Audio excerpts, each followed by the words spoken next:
আপনি যদি bitcoin hold করে থাকেন তাহলে আজকের এই ভিডিওটা আপনার জন্য খুবই গুরুত্বপূর্ণ, কারণ অ্যানালিস্ট বলছেন বিটকয়েন আবার 2022 সালের মতোই একটা ডেঞ্জারাস প্যাটার্ন ফলো করেছে। প্রশ্ন হলো, তাহলে কি সামনে 50%-এর কারেকশন আসছে, নাকি এটা শুধু একটা মার্কেট ফিয়ার? চলুন পুরো বিষয়টা একটু সহজ করে বুঝে নিই।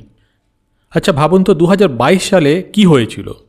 বিটকয়েন তখন একদম টপ থেকে ধীরে ধীরে নামতে শুরু করেছিল। সবাই ভাবছিল ডিপ বাই করার সুযোগ আসছে, কিন্তু শেষে দেখা গেল সেটা ছিল একটা বিয়ার ট্র্যাপ। আজ অনেক অ্যানালিস্টই বলছেন ঠিক সেই প্লেবুকই আবার রিপিট হচ্ছে। এখন আসি বর্তমান পরিস্থিতিতে। গত রবিবার বিটকয়েন একদিনেই প্রায় 3.6% ইন্টারডে ড্রপ দেখেছে। ইন্টারডে মানে একদিনের ভেতর প্রাইসের ওঠানামা। এই পতনের পর বিটকয়েন প্রথমবারের মতো বছরের ওপেনিং প্রাইসের নিচে ক্লোজ করেছে। এটা কিন্তু একটা সাইকোলজিক্যাল দিক থেকে খুবই ইম্পর্টেন্ট লেভেল ছিল। নভেম্বর থেকে বিটকয়েন মূলত 86,000 থেকে 93,500-এর মধ্যে ঘোরাফেরা করেছে। এটাকে বলে রেঞ্জ বাউন্ড মুভমেন্ট, মানে প্রাইস একটা বক্সের ভেতরে আটকে আছে, অনেকবার চেষ্টা করছে ওপরে রেজিস্ট্যান্সটাকে ভাঙার জন্যে, কিন্তু সাপোর্ট কিছুতেই বানাতে পারেনি। জানুয়ারির শুরুতে একটা ব্রেকআউট হয়েছিল ঠিকই, কিন্তু তখন বিটকয়েন প্রায় 11.5% উঠে $97,924 পর্যন্ত গিয়েছিল। তখন সবাই ভাবছিল 100K হয়তো এবারে ক্রস করবে, কিন্তু তারপর কি হলো? সব গেন মুছে গিয়ে প্রাইস আবার রেঞ্জের নিচে চলে এসেছে। এখানে অ্যানালিস্ট ফিলার্ক একটা ইন্টারেস্টিং কম্প্যারিজন করেছেন। তিনি বলছেন বিটকয়েন এখন ঠিক 2022 সালের মতনই বিহেভ করেছে।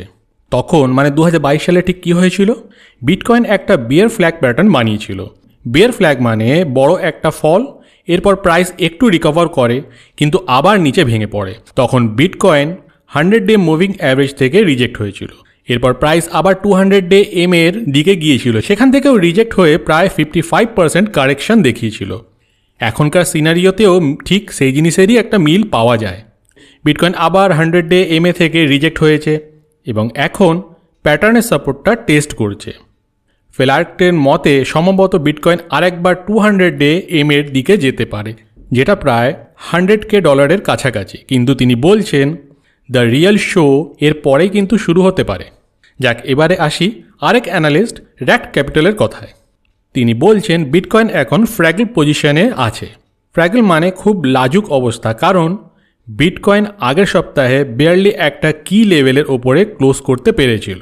যখন উইকলি ক্লোজ খুব অল্প মার্জিনে কোনো লেভেলের ওপরে হয় তখন পরের রিটেস্ট খুব রিস্কি হয়ে যায়। বিটকয়েন $98,000-এর লেভেলে স্ট্রং রিজেকশন দেখিয়েছে।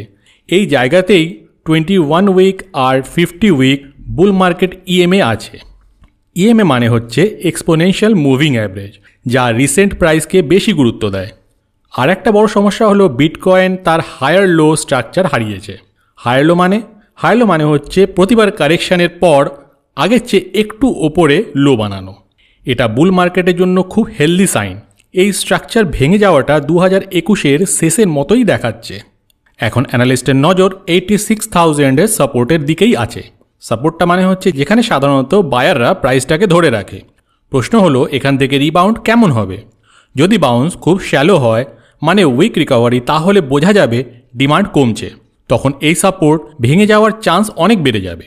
হিস্টোরিক্যালি দেখা গেছে স্ট্রং রিজেকশন আর বড় ব্রেকডাউন সাধারণত Q1-এর শেষ বা Q2-এর শুরুতে হয়, কিন্তু এবার বিটকয়েন আগেই উইকলি রেঞ্জের নিচে চলে এসছে। তাই $86,000-এর লেভেলটা এখন খুব ক্রিটিক্যাল ডিসিশন পয়েন্ট। কিন্তু সোজা কথায় বললে এখান থেকে দুটোই রাস্তা আছে। একটা হলো প্রলংড রিলিফ র্যালি, মানে প্রাইস ধীরে ধীরে স্টেবিলাইজ করে ওপরে ওঠা। আর একটা হলো ডিপার ডাউনসাইড, মানে 2022-এর মতো বড় কারেকশান। এখন প্রশ্ন আপনাদের জন্যে, আপনি কি মনে করেন এটা শুধু একটা নর্মাল কারেকশান, নাকি সত্যি সামনে কোনো বড় ক্র্যাশ অপেক্ষা করেছে? কমেন্টে আপনার ওপিনিয়ন জানাতে ভুলবেন না। এই ভিডিওতে ব্যবহৃত তথ্য এবং অ্যানালিসিস নেওয়া হয়েছে ট্রেডিং ভিউ প্ল্যাটফর্ম থেকে এবং মূল সোর্স হিসাবে নিউজ বিটিসি থেকে। ভিডিওটা ভালো লাগলে লাইক দিন। ক্রিপ্টো মার্কেটের এমন গুরুত্বপূর্ণ আপডেট পেতে চ্যানেলটা সাবস্ক্রাইব করুন। দেখা হবে পরের ভিডিওতে।